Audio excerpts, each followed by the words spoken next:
Okay, so welcome back. Today we're working on this water trough. It actually has a leak down where our PVC pipe comes up out of the ground into our rubber flexible hose here. So I am going to try to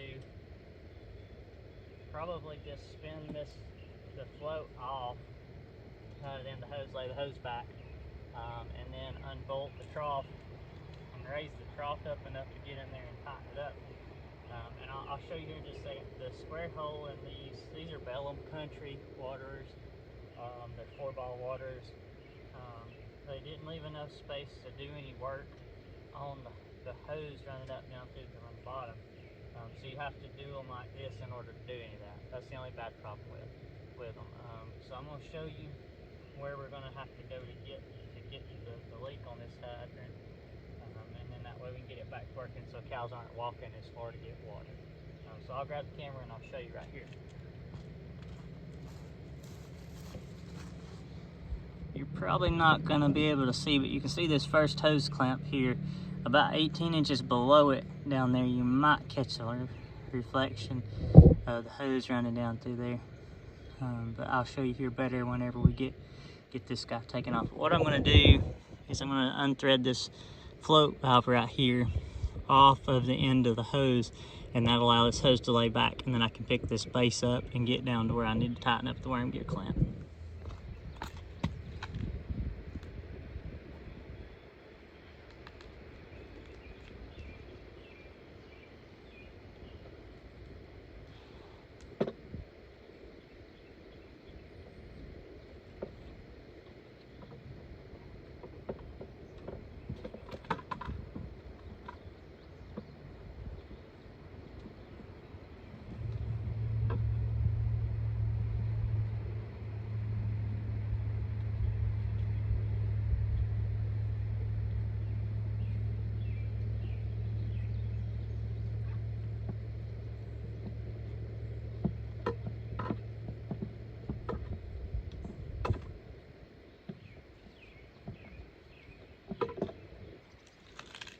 Okay, so a little bit about how this guy works while we got this float out. So this is the float that sets water level in this tank.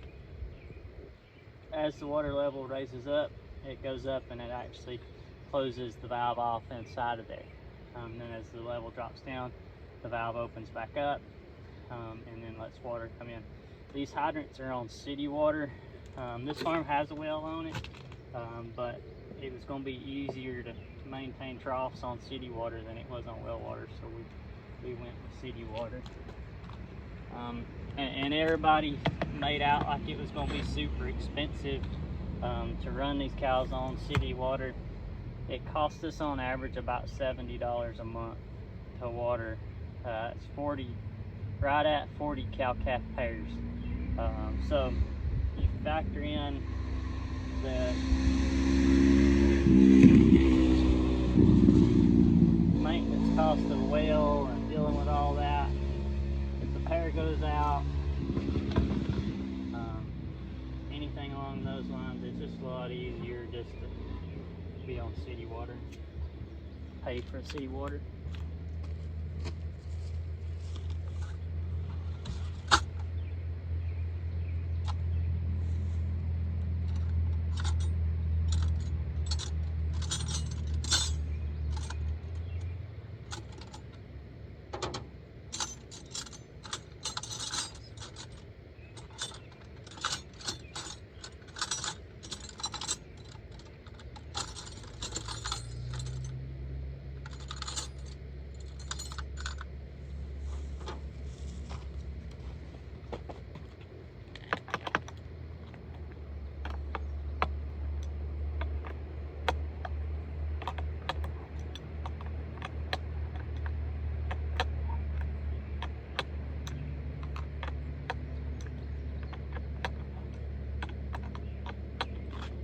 All of these troughs got put in on what's called EQIP funding projects through the National Soil Conservation Service.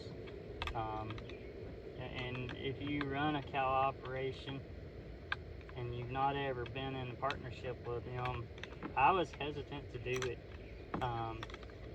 Our farm, you've heard me talk a lot about it because of the uniqueness of the ecosystem. I was afraid those people were going to come in and more or less just create me more problems than they were going to do me good. And the agent that I had that I dealt with whenever I started the equip funding projects, he was great. That was the first thing he told me when he showed up is, I am not here with the EPA or anybody trying to shut you down from doing what you're doing. I am solely here to help you be more efficient at your job. And we did a large lump sum of projects initially, and then in further years we've done more projects with them. And whenever we did this, the cost share rate was great. But I also qualified as what's called a first-time farmer, because that was the first time I had ever signed up with them, and I had only been filing a 1040-F file for less than 10 years. So that's been about 7 years ago now. And pretty much we did about 3,500 foot of water line. I think we did 7 watering stations, and several of these heavy use pads for the watering tanks. And I would go back and do them again. It was a lot of work. We actually did everything ourselves, which you do not have to do, but you can.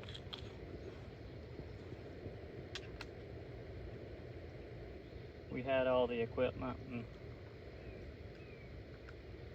I'm one of them people, I just can't hardly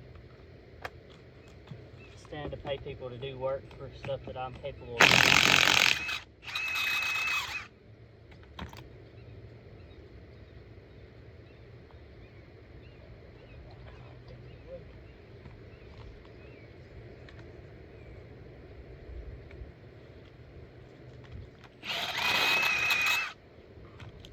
Note to self, don't do that anymore.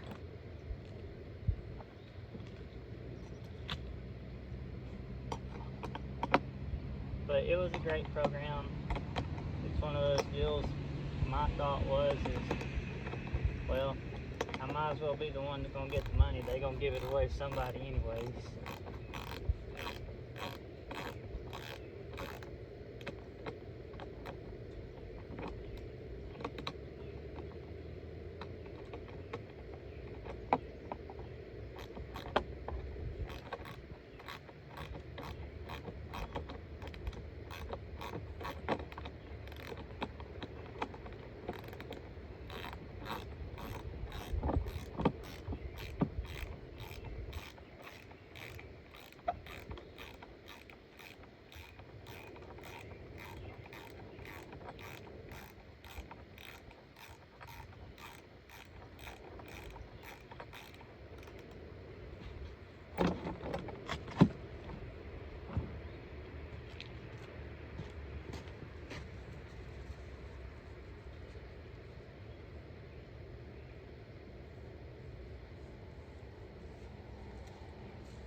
starting off hot today.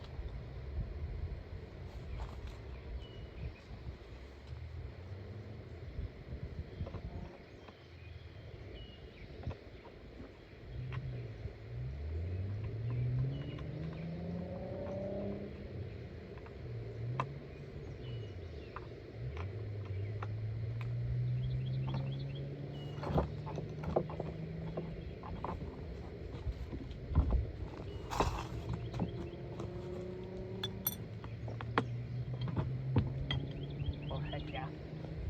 Let me give me a 6x6. That's what I need.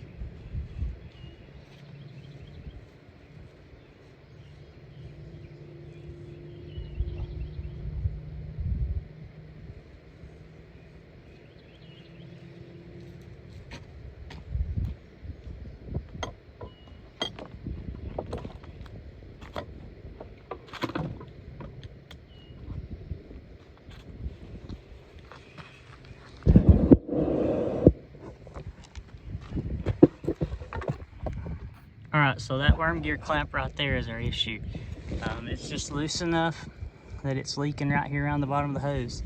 And so I'm going to tighten it up a little bit, and then we won't be able to turn the water on until I put it all back together. That's the worst part. Got to put it all back together to see if it's going to fix, but it should. It's the only problem with these worm gear clamps. But you can see, so this is, I think it's 1.5 inches. I believe it was 1.5 inches up here. Size water pipe, and it's ran that big, so use the pipe as a storage device for the amount of length that we travel. This farm here we put right at 3,500 worth of feet worth of 1.5 inch water pipe in on this farm, so there's water everywhere on it. But let me grab a flathead screwdriver. I'll tighten that worm gear clamp up. We'll set the tank back down, put the float back on it, and then see if we can get it to stop leaking. Okay, so I've got everything tightened. Hopefully, well enough it's gonna be all right. It's time to put the float and everything back in.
Okay, so on each one of our tank sets, we have a on-off, might as well call it a valve.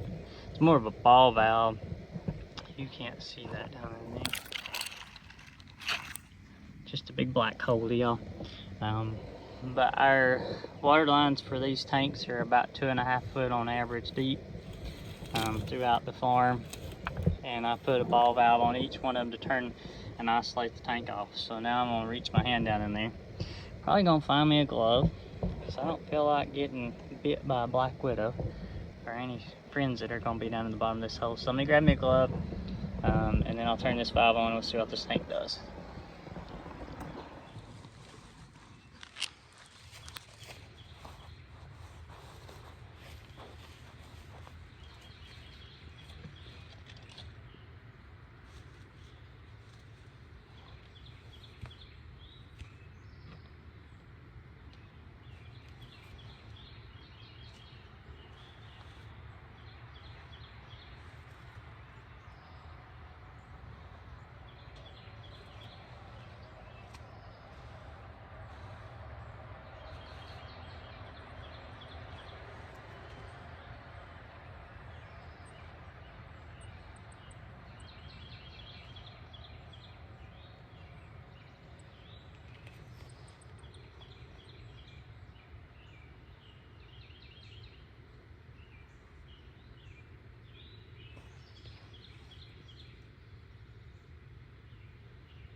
That's bad.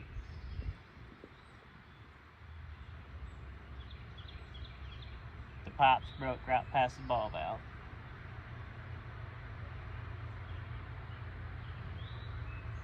Well, don't matter what we did over at the trough, we're done here. So all this will have to be dug up. I'll have to bring an excavator up here, lay all of it back, and go in and replumb it. Well, might as well put the trough back together.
Well, hopefully that's gonna fix our tank repair. It's not gonna fix our line repair. Like I said, I'll probably bring a Mini X up here and dig that, and dig down, and we'll replace that on-off valve, and probably the pipe coming into it on both sides. But either way, I mean, that's just part of it. It may have frozen, busted, I don't know, there's no telling. But either way, it's broke, so we'll have to lay all the gravel back, it's gonna be right on the edge of the fabric. It's underneath there, but maybe I'll be able to cut the fabric and easily get it out. We actually need to dress these pads up with some more pug, so it'll be all right. We'll top dress that over there on that side and make all this be like it's supposed to. But it just goes to show you that in farming, nothing goes as planned. This was supposed to be just a simple come out here, tighten up the worm gear clamp on that hose right there, and this trough is going to be right back to working, and we can pen cows in this lot and leave them here. But this goes to show you it's never going to be that easy. So that's just another project for another day. We'll leave that. Luckily, cattle can get through water fairly easily. I was just trying to keep them from having to walk as far as what they're walking. But I mean, it's only going to save them probably 600 foot at the most into the next lot. But it just makes it where that lot won't be able to be rested right now. So either way, this is probably about all we're going to get into this afternoon. So thanks for joining us on another episode of ENW Farms, and we'll see you in the next one. Thank you for watching.